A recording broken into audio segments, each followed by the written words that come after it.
Hello friends, welcome to cooking zone. ಇದು ನಿಮಗೆ ರುಚಿಕರವಾದ ಚೀಸ್ ಸ್ಟಫಿಂಗ್ ಪರೋಟ ಮಾಡೋದನ್ನ ತೋರಿಸ್ಕೊಡ್ತೀನಿ. ಈ ಪರೋಟ ಅಂತೂ ತಿನ್ನೋದಕ್ಕೆ ಬಹಳ ರುಚಿಯಾಗಿರುತ್ತೆ. ಮಕ್ಕಳಿಗೆ ನೀವು ಲಂಚ್ ಬಾಕ್ಸ್ಗೆ ಇದನ್ನ ಮಾಡಿಕೊಟ್ರೆ ಮಕ್ಕಳು ತುಂಬಾ ಇಷ್ಟಪಟ್ಟು ತಿಂತಾರೆ. ಹಾಗೆ ವಯಸ್ಸಾದವರಿಗೆ ಇದನ್ನ ನೀವು ಮಾಡಿಕೊಟ್ರೆ ಇದು ತುಂಬಾ ಮೃದುವಾಗಿರುತ್ತೆ. ಅಗಿಯೋದಿಕ್ಕೆ ಕಷ್ಟಪಡಬೇಕಾಗಿಲ್ಲ, ತುಂಬಾ ಚೆನ್ನಾಗಿರುತ್ತೆ. ಮಕ್ಕಳಿಗೆ ನೀವು ಇದನ್ನ ಲಂಚ್ ಬಾಕ್ಸ್ಗೆ ಕೂಡ ಹಾಕಿ ಕೊಡ್ಬೋದು, ಆಫೀಸ್ಗೆ ಕೂಡ ತಗೊಂಡು ಹೋಗ್ಬೋದು. ಅಷ್ಟೊಂದು ರುಚಿಯಾಗಿರುತ್ತೆ. ಈ ಪರೋಟನ ನೀವು ಉಪ್ಪಿನಕಾಯಿ, ಮೊಸರು, ಚಟ್ನಿ ಯಾವುದರ ಜೊತೆ ಬೇಕಾದ್ರೂ ತಿನ್ಬೋದು, ಅಥವಾ ಹಾಗೆ ಕೂಡ ತಿನ್ಬೋದು. ತಿನ್ನೋದಕ್ಕಂತೂ ಇದಕ್ಕೆ ನಾವು ಉಪ್ಪು ಖಾರ ಎಲ್ಲವನ್ನು ಹಾಕಿರೋದ್ರಿಂದ ತಿನ್ನೋದಕ್ಕೆ ಬಹಳ ಚೆನ್ನಾಗಿರುತ್ತೆ. ನೀವು ಮಕ್ಕಳಿಗೆ ಇದನ್ನ ಹಾಕಿ ಕೊಟ್ರೆ ಮಕ್ಕಳು ಮತ್ತೆ ಮತ್ತೆ ಇದನ್ನ ಮಾಡಿಸ್ಕೊಂಡು ತಿಂತಾರೆ. ಅಷ್ಟೊಂದು ರುಚಿಯಾಗಿರುತ್ತೆ. ಮಾಮೂಲಿ ಚಪಾತಿ ಮಾಡೋದಕ್ಕಿಂತ ನೀವು ಒಮ್ಮೆ ಈ ರೀತಿ ಮಾಡಿಕೊಡಿ. ಮಕ್ಕಳಿಗೆ ಬೇಕಾದಂತಹ ನಾವು ಪಾಲಕ್ ಸೊಪ್ಪನ್ನ ಹಾಕಿದೀವಿ, ಚೀಸ್ ಅನ್ನ ಹಾಕಿದೀವಿ, ಅದರಿಂದ ಮಕ್ಕಳಿಗೆ ಕೂಡ ತುಂಬಾ ಒಳ್ಳೇದಾಗಿರುತ್ತೆ. ಈ ರೆಸಿಪಿಯನ್ನು ನಿಮಗೆ ಇದನ್ನ ನಾನು ಮಾಡೋದನ್ನ ತೋರಿಸ್ಕೊಡ್ತೀನಿ. ಮೊದಲಿಗೆ ಒಂದು 4 ಕಪ್ನಷ್ಟು ಗೋಧಿ ಹಿಟ್ಟನ್ನ ಹಾಕೊಳ್ಳೋಣ. 1 ಕಪ್ನಷ್ಟು ಮಜ್ಜಿಗೆಯ ತಿಳಿಯನ್ನ ಹಾಕೊಳ್ಳೋಣ. ಒಂದು ಅರ್ಧ ಕಪ್ನಷ್ಟು ಮೊಸರನ್ನ ಹಾಕೊಳ್ಳೋಣ. ಒಂದು 3/4 ಕಪ್ನಷ್ಟು ಬಿಸಿ ಹಾಲನ್ನ ಹಾಕೊಳ್ಳೋಣ. 1 ಸ್ಪೂನಷ್ಟು ಅಜ್ವೈನ್ ಅಥವಾ ಓಂಕಾಳನ್ನ ಕೈಯಿಂದ ಉಜ್ಜಿ ಇದಕ್ಕೆ ಹಾಕೊಳ್ಳೋಣ.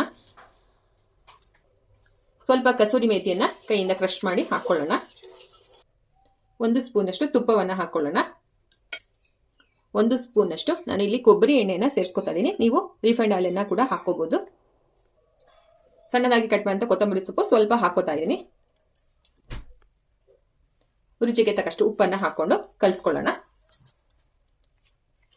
ನಾವು ನೀರನ್ನ ಬೇಕಿದ್ರೆ ಮಾತ್ರ ಇದಕ್ಕೆ ಸೇರಿಸ್ಕೋಬಹುದು. ಇದಕ್ಕೆ ಸ್ವಲ್ಪ ನೀರು ಹಿಡಿಸುತ್ತೆ. ಸ್ವಲ್ಪ ನೀರನ್ನ ಹಾಕೊಂಡು ಮಿಕ್ಸ್ ಮಾಡಿಕೊಂಡು ಸ್ವಲ್ಪ ಮೃದುವಾಗಿ ಚಪಾತಿ ಹಿಟ್ಟನ್ನ ಕಲಿಸ್ಕೊಳ್ಳೋಣ. ಈಗ ಹಿಟ್ಟನ್ನ ಕಲಸಿ ಆಗಿದೆ. ಇದಕ್ಕೆ ನಾವು ಮತ್ತೊಂದು ಸ್ಪೂನ್ ತುಪ್ಪವನ್ನ ಹಾಕೊಳ್ಳೋಣ. 1 ಸ್ಪೂನ್ ಅಷ್ಟು ತೆಂಗಿನ ಎಣ್ಣೆಯನ್ನ ಹಾಕೋತಾ ಇದ್ದೀನಿ. 1 ಸ್ಪೂನ್ ಹಾಕೊಂಡ್ರೆ ಸಾಕಾಗುತ್ತೆ. ಇದನ್ನ ನಾವು ಸ್ವಲ್ಪ ಹೊತ್ತು ಮಿಕ್ಸ್ ಮಾಡಿ ರೆಸ್ಟ್ಗೆ ಇಟ್ಕೊಳ್ಳೋಣ.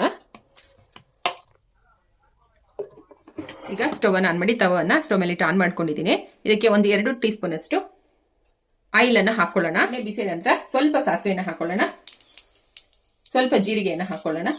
ಸಾಸಿವೆ ಸಿಡಿದ ನಂತರ ಸಣ್ಣದಾಗಿ ಉದ್ದವಾಗಿ ಕಟ್ ಮಾಡಿಕೊಂಡಿರುವಂತ ಈರುಳ್ಳಿಯನ್ನ ಹಾಕೊಳ್ಳೋಣ. ಇಲ್ಲಿ ನಾನು ಒಂದು ಸ್ವಲ್ಪ ಮೀಡಿಯಂ ಸೈಜ್ 4 ಈರುಳ್ಳಿಯನ್ನ ತೆಗೆದು ಕಟ್ ಮಾಡಿ ಇಟ್ಕೊಂಡಿದ್ದೀನಿ. ಇದನ್ನ ಹಾಕೊಳ್ಳೋಣ. ಇದನ್ನ ಫ್ರೈ ಮಾಡ್ಕೊಳ್ಳೋಣ. 1 ರಿಂದ 2 ನಿಮಿಷ ನಾವು ಇದನ್ನ ಬಾಡ್ಕೋಬೇಕು. ನಂತರ ನಾನೀಗ ಸಣ್ಣದಾಗಿ ಪಾಲಕನ್ನ ಕಟ್ ಮಾಡಿ ಇಟ್ಕೊಂಡಿದ್ದೀನಿ. ಇದನ್ನ ಇದಕ್ಕೆ ಸೇರಿಸ್ಕೊಳ್ಳೋಣ. ಇದನ್ನ ಕೂಡ ನಾವು ಸ್ವಲ್ಪ ಫ್ರೈ ಮಾಡ್ಕೊಳ್ಳೋಣ. ಇದನ್ನ ನಾವು 1 ನಿಮಿಷ ಫ್ರೈ ಮಾಡ್ಕೊಂಡ ನಂತರ ಒಂದು ಸಣ್ಣದಾದ ಕ್ಯಾರೆಟ್ ಅನ್ನ ತುರ್ಕೊಂಡಿದ್ದೀನಿ. ಇದನ್ನ ಸೇರಿಸ್ಕೊಂಡು ಫ್ರೈ ಮಾಡ್ಕೊಳ್ಳೋಣ. ಫ್ರೈ ಮಾಡಿದ ನಂತರ ಸಿಮ್ನಲ್ಲಿ ಇಟ್ಕೊಂಡು ಇದಕ್ಕೆ 1 ಸ್ಪೂನ್ ಅಚ್ಚಕಾರದ ಪುಡಿಯನ್ನ ಹಾಕೊಳ್ಳೋಣ. 1 ಸ್ಪೂನ್ ಧನಿಯಾ ಪುಡಿಯನ್ನ ಹಾಕೊಳ್ಳೋಣ. 1/4 ಚಮಚದಷ್ಟು ಜೀರಿಗೆ ಪುಡಿಯನ್ನ ಹಾಕೊಳ್ಳೋಣ. ಒಂದು ಅರ್ಧ ಟೀ ಸ್ಪೂನ್ ಅಷ್ಟು ಗರಂ ಮಸಾಲವನ್ನ ಹಾಕೊಳ್ಳೋಣ. 1/4 ಟೀ ಚಮಚದಷ್ಟು ಅರಿಶಿನವನ್ನ ಹಾಕೊಳ್ಳೋಣ. 2 ಟೀ ಸ್ಪೂನ್ ಅಷ್ಟು ಕಡಲೆ ಹಿಟ್ಟನ್ನ ಹಾಕೊಳ್ಳೋಣ. ಇದು ಬೋಂಡಾ ಬಜ್ಜಿ ಮಾಡುವಂತ ಕಡಲೆ ಹಿಟ್ಟು. ಈಗ ಎಲ್ಲವನ್ನು ಮೀಡಿಯಂ ಫ್ಲೇಮ್ ನಲ್ಲಿ ಇಟ್ಕೊಂಡು ಮಿಕ್ಸ್ ಮಾಡ್ಕೊಳ್ಳೋಣ. 1 ನಿಮಿಷ ಎಲ್ಲವನ್ನ ಮಿಕ್ಸ್ ಮಾಡಿದ ನಂತರ ರುಚಿಗೆ ತಕ್ಕಷ್ಟು ಉಪ್ಪನ್ನ ಹಾಕೊಳ್ಳೋಣ. ಸಣ್ಣದಾಗಿ ಕಟ್ ಮಾಡಿದ ಕೊತ್ತಂಬರಿ ಸೊಪ್ಪನ್ನು ಹಾಕಿ ಮಿಕ್ಸ್ ಮಾಡ್ಕೊಳ್ಳೋಣ. 1 ನಿಮಿಷ ಇದನ್ನೆಲ್ಲ ಫ್ರೈ ಮಾಡ್ಕೊಂಡ ನಂತರ ಈಗ ನಾವು ಸ್ಟವ್ ಅನ್ನು ಆಫ್ ಮಾಡಿ ಇದನ್ನ ಸ್ವಲ್ಪ ತಣ್ಣಗಾಗ್ಲಿಕ್ಕೆ ಇಟ್ಕೊಳ್ಳೋಣ. ಈಗ ನಾವು ರೆಸ್ಟ್ಗೆ ಇಟ್ಕೊಂಡಿರುವಂತಹ ಹಿಟ್ಟನ್ನ ತಗೊಂಡು ಚಿಕ್ಕದಾಗಿ ಉಂಡೆಗಳನ್ನ ಮಾಡ್ಕೊಳ್ಳೋಣ. ನಾವು ಕಲಿಸಿದ ಉಂಡೆಯನ್ನ ಈ ರೀತಿ ಶೇಪ್ ಮಾಡ್ಕೊಳ್ಳೋಣ. ಇದಕ್ಕೆ ನಾನು ಮೊಜರೆಲ್ಲಾ ಚೀಸ್ ಅನ್ನ ಹಾಕೋತಾ ಇದ್ದೀನಿ. ನಿಮ್ಮ ಮನೇಲಿ ಇದ್ರೆ ನೀವು ಹಾಕೊಳ್ಳಿ, ಇಲ್ಲದ್ರೆ ನಾವು ಮಾಡಿರುವಂತ ಸ್ಟಫಿಂಗ್ ಅನ್ನ ಹಾಕೊಂಡ್ರೆ ಸಾಕಾಗುತ್ತೆ. ಇದರ ಮೇಲೆ ನಾವು ಮಾಡಿರುವಂತ ಸ್ಟಫಿಂಗ್ ಅನ್ನ ಹಾಕೊಳ್ಳೋಣ.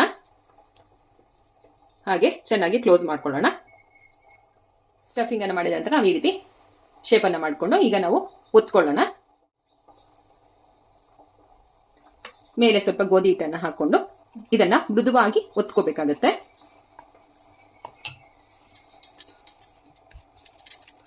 ಈಗ ನಾವು ಮೃದುವಾಗಿ ಲಟ್ಟಿಸ್ಕೊಂಡಾಗಿದೆ. ಇದನ್ನ ನಾನು ತವ ಮೇಲೆ ಹಾಕೋತೀನಿ. ಇದಕ್ಕೆ ನಾವು ಮೊದಲೇ ಎಣ್ಣೆಯನ್ನ ಹಾಕೋಬಾರ್ದು. ಒಂದ್ ಕಡೆ ಬೆಂದ ನಂತರ ಮತ್ತೊಂದ್ ಕಡೆ ತಿರುಗಿಸ್ಕೊಳ್ಳೋಣ. ಸ್ವಲ್ಪ ಬೆಂದ ನಂತರ ಈಗ ನಾವು ಇದಕ್ಕೆ ತುಪ್ಪವನ್ನ ಹಾಕೊಳ್ಳೋಣ. ಮತ್ತೊಂದು ಕಡೆ ಕೂಡ ತಿರುಗಿಸ್ಕೊಂಡು ಸ್ವಲ್ಪ ತುಪ್ಪವನ್ನ ಸವಕೊಳ್ಳೋಣ. ಇದಕ್ಕೆ ಜಾಸ್ತಿ ಏನು ತುಪ್ಪ ಬೇಕಾಗೋಲ್ಲ, ಸ್ವಲ್ಪವನ್ನ ಮಾತ್ರ ಹಾಕೊಂಡು ಸ್ಪ್ರೆಡ್ ಮಾಡ್ಕೊಳ್ಳೋಣ. ಈಗ 2 ಕಡೆ ಬೇಯಿಸ್ಕೊಂಡಾಗಿದೆ. ಇದನ್ನ ನಾವು ಸರ್ವಿಂಗ್ ಪ್ಲೇಟ್ಗೆ ತೆಕ್ಕೊಳ್ಳೋಣ. ಈಗ ರುಚಿಕರವಾದ ಚೀಸ್ ಸ್ಟಫಿಂಗ್ ಪರೋಟ ರೆಡಿಯಾಗಿದೆ. ಈ ರೆಸಿಪಿಯನ್ನ ಮಾಡ್ಕೊಳ್ಳೋದು ಕೂಡ ತುಂಬಾ ಸುಲಭ, ಹಾಗೆ ತಿನ್ನೋದಕ್ಕೂ ಕೂಡ ಬಹಳ ರುಚಿಯಾಗಿರುತ್ತೆ. ಹೊರಗಡೆ ನೀವು ಈ ಪರೋಟಗಳಿಗೆ ಹೆಚ್ಚಿನ ದುಡ್ಡನ್ನ ಕೊಟ್ಟು ತಿನ್ಬೇಕಾಗುತ್ತೆ. ನೀವು ಮನೆಯಲ್ಲೇ ರುಚಿಯಾಗಿ ಈ ರೆಸಿಪಿಯನ್ನ ಮಾಡ್ಕೊಂಡು ತಿನ್ನಿ. ಮಕ್ಕಳಿಗೂ ಕೂಡ ತುಂಬಾ ಇಷ್ಟ ಆಗುತ್ತೆ. ಈ ರೆಸಿಪಿಯನ್ನ ಮಾಡಿಕೊಡಿ. ನಿಮಗೆ ಈ ರೆಸಿಪಿ ಇಷ್ಟ ಆಗಿದ್ರೆ ನಮ್ಮ ಚಾನಲ್ನ ಲೈಕ್ ಮಾಡಿ, ಶೇರ್ ಮಾಡಿ, ಸಬ್ಸ್ಕ್ರೈಬ್ ಮಾಡ್ಕೊಳ್ಳಿ. ಹಾಗೆ ಕಾಮೆಂಟ್ ಕೂಡ ಮಾಡಿ. ಹೊಸ ರೆಸಿಪಿಗಳಿಗೋಸ್ಕರ ನೋಟಿಫಿಕೇಶನ್ ಬೆಲ್ ಅನ್ನು ಪ್ರೆಸ್ ಮಾಡಿ. Thank you for watching.